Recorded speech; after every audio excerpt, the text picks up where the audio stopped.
Bismillahirrahmanirrahim. Alhamdulillah Rabbil Alameen. The Lord is my light and my salvation. Whom shall I fear? And yea, though I walk through the valley of the shadow of death, I will fear no evil, for you art with me. Thy rod and thy staff, they comfort me. Thou preparest a table before me in the presence of my enemies. You anoint my head with oil.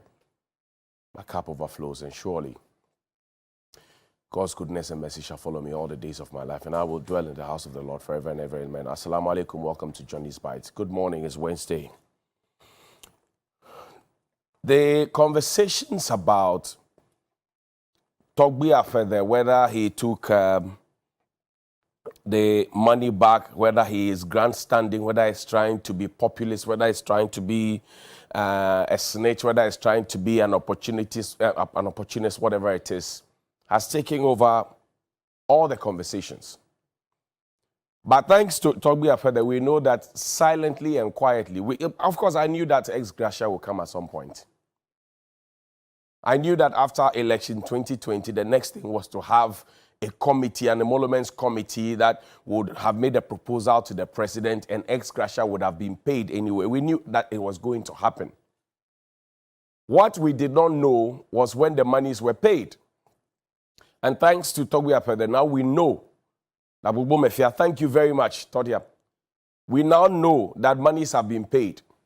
So this morning I'm asking a simple question. Oliver, put it up there.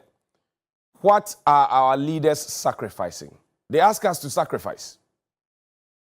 I'll show you. And he pulled Honorable Kandape's the extract from 3news.com. We are told to sacrifice. The president said the same thing, that we need to sacrifice. I remember when the e-levy debate started. It says e-levy will be a sacrifice Ghanaians can make to support national development. Honorable Kandapa, he's a minister for national security. He is a beneficiary of Gratia. He is a beneficiary of Gratia as a minister. So between 2017 and 2020, the work he did as a national security minister, he will get Gratia for it. Whatever work he's doing from 2021 to 2024, he will get Gratia again. So technically what it means is that they retire after every 4 years. They get their pension and all the benefits, and they come back to come and start work again. Technically, that's what it means. From president to all the big people. And I tell you what, even for those who run our state-owned enterprises that are running losses, and we continue to pay them. Can you imagine that if I'm an IGP or a former Chief Justice, I have retired on my salary, I've drawn from the consolidated funds for long, then I'm invited to be on the Council of State, and I join, and I still am getting money. Can we have at some point where we're asking everybody else to sacrifice? Can we have our old people also who have chopped Ghana's money in the military? They sing a certain song, they say, Ghana money, Ghana money. Plenty people chop, they run away. Ghana money, plenty people chop, they run away. Akufo-Addo chop, is still they chop. John Mahama chop, is still they chop. Kufuor chop, is still they chop. And they have chop, and they are still chopping, and they're asking the young people to sacrifice. Can we not have a situation where our older generation, after retirement, for example, having drawn from the consolidated funds, having retired on those juicy stuff, would say, I want to work for Ghana for free. Never mind what the Constitution says.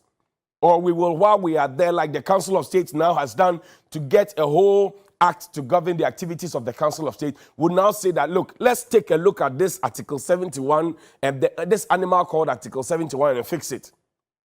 This morning I'm asking, what are our leaders sacrificing? Today is the 8th of June. Not be so. We were told that in the month of May, or at the end of the month of May, we will make a deduction of 30% of the salaries of members of the executive to cushion all of us. That's what they told us, right? The Council of State said they were volunteering 20% of whatever they earn. And I did a little calculus. I said, if you like, put together whatever the Council of State is earning, the 28,000, 27,000, 26,000, put all of it together. After all these years, the Gratia they get is bigger than what they had combined. So if they dash you 20% of it, and they come back to come and take a bigger chunk, what have they done? I give you one, I give you two, Ajana one, Ajana two. We are told that the executive have deducted monies from their salaries. That's fair enough. It's a directive I saw. Beautiful initiative. Where is the money going? Because you cannot tell me that you are deducting monies, for example, and you are making sure that it's going to ameliorate the suffering of the people, and you're not telling me where the money is going. You're only telling me that it's going to be in the consolidated funds. So it's like a drop in the ocean. We can't track and trace the money. Should an honest government not be telling us at this point that, oh, at the end of the month of May, because today is 8th June, at the end of the month of May, this is how much we deducted from every single person, and this is how much money we have been able to save, and this is what we are going to use it for. Should we not be able to do that? Our children in the schools, we are teaching them to fast by force. Because we can't pay school feeding teachers. We are teaching the children to fast. Children, 7-year-olds, 8-year-olds, 9-year-olds, 10-year-olds, we are teaching them, we are forcing them to fast. While the elders feed, what are our leaders sacrificing? We are forcing the children to fast. Then they pulled the extract from the Horace book for me. We can't proudly feed our children. Proudly, we cannot feed our children. Proudly, our NAPCO beneficiaries are walking about hungry. Proudly, our national service people, we delay in paying them. When we pay one day, we come and shout, hey, April's allowances pay. Hey, June allowances pay. We go and shout. They put it on Facebook shamelessly. What are our leaders sacrificing? Because you cannot tell me that you have cut your salary by 30% and then you move your meetings outside your jurisdiction. So you work in a crowd, then you move it to Kumasi, then you take fuel allowance, then you take per diem. So what you are losing here, you are collecting here. You can't do that kwani with us. Then you look for the Nana Blue song. We'll play it, Bob Cole song, we'll play it. Now, this is in page 115 of a yet to be launched book, 14th of June. It says, Mr. Tuahoy, he had two very fond memories of Commonwealth Hall. First, students enjoyed 3 free meals a day. 3 free meals a day. Breakfast, lunch, supper. University. And this was when the old system was working. So you go to primary school, you get into standard 7, you go to middle school, then you go to secondary school, then you go to lower 6, then you go to upper 6, you do O and A level, then you go and do national service, finish camp, go to the university. After all this while you have even been able to work, you are an able-bodied man and woman, you're able to take care of yourself, you are fed at the university, breakfast, lunch, and supper. Guess what? With a sumptuous snack in between lunch and dinner at 4 p.m. The people who today cannot feed our children, at that same time says, second, once a week on Wednesdays, like today, if it was back in the day today, they will be preparing for a formal dinner at which the best of foods was served and students had to wear a formal hall gown, popularly known by the students as ACAPOMPO, the abbreviation for academic pomposity. So apart from breakfast, lunch, supper every day with the snack at 4 p.m., they were also going to get, or they also got, dinner, buffet. Today, we can't even feed our children, and we are shamefully giving 97 pesos to caterers to feed. How cruel are we? Same people who enjoy these goodies. Same people are in power. Same people have been in power since 1992. And children lie on their belly to learn. And Article 71 holders is there. MPs will take it, and that is where you don't see them fighting. NDC, NPP, MPs will agree, they will collect it. They will actually tell you they can't take anything less than this. Ministers will collect it. Everybody else who's qualified will collect it. What are we sacrificing? Yet we are pressing the people. Put that infographic for me. So what Togbia Fede returned, okay? What he returned, and I see a certain kind of, try to say jocular defense to say, oh, the king is being hypocritical. I see a certain jocular attempt at it. Because you see, we are the ones who are happy to say, oh, the ministers and the leaders of our state institutions are cutting 30% of their salary. We can't even show where the money is going. But somebody who says, look, I think that this one, at this point, we don't need it. We say, hey, he's been a hypocrite. Were we not in this country when we were told that we will not buy new vehicles? And President Akufo-Addo, when he was sworn in, he said he was going to use vehicles from 2007, Ghana 50. Go and check the number of vehicles we have bought, the new ones. Go and check. And go and check. There's now even a vehicle, a VA that carries a chair around. Go and check. Members of this government refused lunch at the transition table. Lunch and snacks. They said, we don't want it. We don't want it. We don't want to have anything to do with it. Today, the lunch, when you see the lunch, you run away. The lunch will scare you. And then I'm mirroring that against our children in the basic schools that can't even feed. And they have been on strike since middle of May or so. Today is the 8th of June. We have not breathed a word. And you know what the surprising thing is? Lawyer Adwoa Safo, who is our Minister for Gender, Children and Social Protection, we are entering our 3rd year and she will be qualified to collect ex gratia both as a Member of Parliament and as a Minister of State. For no work done. We know they see that one. We they see talk being on. Hypocrisy. Motromojo. So we need to decide as a country what we want to do. Are we able to say that? Because when you have an elder at home, you have an elder at home who has benefited from the goodies of the home. When they become family elders or they become head of family, they don't ask for the family and the young children to pay them.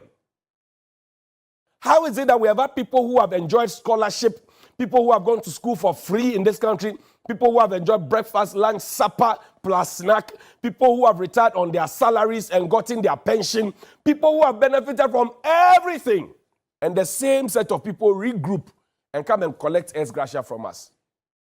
And then we tell the young people that sacrifice, you have to sacrifice, you have to be patriotic. Can I be patriotic on an empty stomach? Who can be patriotic on an empty stomach? Then he look for the thing. Nah, this is how we serve the children. There's no dignity in serving the children. Sometimes they sit under trees, on the floor. Then he take it back. Let me see the children on the floor. Let them see it. The children on the floor. They sit on the floor. They sit on the floor to eat. Their children are not in the schools that they provide these shambolic meals for. And then they will come and put it in a report and say, oh, we have fed X number of children. And they always make it look as if, oh, we have fed X number of children. When you say, then they tell you, oh, the exchange rate, and they tell you it's a global, blah, blah, blah. Were we not in this country, then they come back to the studio, were we not in this country when we inaugurated a committee to investigate the depreciation of the cedi? We did a 40-member committee. Look at their faces. The 40-member committee was supposed to investigate why our cedi continued to fall. These are our people. These are the men. We have the men. The cedi is falling. Today, dollar is more than 8 cedis. Pound is almost 10 cedis. Euro has broken the 8. Dollar has broken the 8. Pound is aiming for 10. And we know that the value of our cedi must be strong enough for us to achieve some of these things. We are not addressing these things. We are busy collecting money and chopping nyafu nyafu basa basa, chaka chaka. And we are telling the young people to sacrifice. I'm asking this morning, as an elder statesman, I'm asking this morning, as a big man, as a member of parliament, as a minister of state, as a head of a state institution, as a government official. And guess what? The presidency is expanding because we are adding more numbers. Ex gratia, we are padding it. For a country that does not have money, we were all told how things were difficult, and 2020 devastated everything, and we don't have anything. Ghana is broke. Ghana is in a bad place. We are not getting a budget, blah, blah, blah, blah. Sana, they were preparing ex gratia for themselves to chop. So you are telling the people to sacrifice, but what are you sacrificing? Can you look yourself in the mirror to say, I'm sacrificing for Ghana? That worker at Parks and Gardens, who has been sent to come and mow your garden or your lawn in your home, and has been bitten by a scorpion or whatever it is, are you sacrificing more than that person? That janitor at the ministry, who smells all manner of things, are you sacrificing more than that person? That teacher who's had to use a canoe to cross a river this morning to go and teach children, are you sacrificing more than that teacher? That nurse or trainee nurse who has not been paid the nursing training allowance that you promised, and yet they are working. Are you sacrificing more than them? School feeding program, look at it. And he showed the picture. We are wrapping up. This is it. This is how we feed our children without dignity. Without dignity. And yet we collect big ex gratia. They are all guilty. They are all guilty, all of them. None of them. They are all guilty.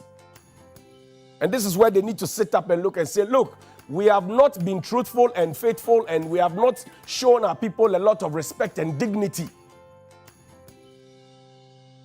When you mount the political party campaign platform to say, I'm sacrificing for you, I want to sacrifice for you, what exactly do you mean when you say you are sacrificing? What are you sacrificing? What exactly do you mean when you say you are sacrificing? What are you sacrificing?